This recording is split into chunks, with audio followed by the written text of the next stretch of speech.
সড়কে পানি দেখে মনে হবে যেন বর্ষাকাল। চৈত্রের কাঠফাটা রোদেও এমন জলাবদ্ধতা কুমিল্লা নগরীর ধর্মপুর সরকারি খাদ্য গুদামের সামনে।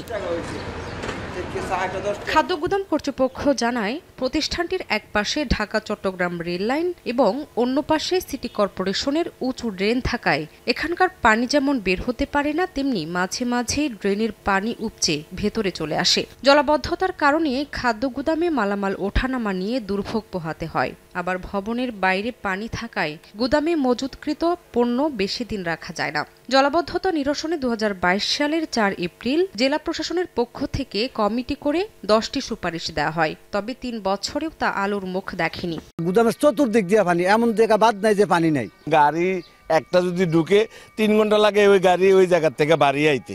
আজকে দীর্ঘদিন যাবত এটা পরিত্যক্ত অবস্থা, ধরতে গেলে একরকম পরিত্যক্ত। আমরা বাড়ির থেকে মাল ঢুকাইতেও পারি না, বাইর করতে পারি না, আনতে গেলে গাড়ি ঘোড়া ভাঙে যে।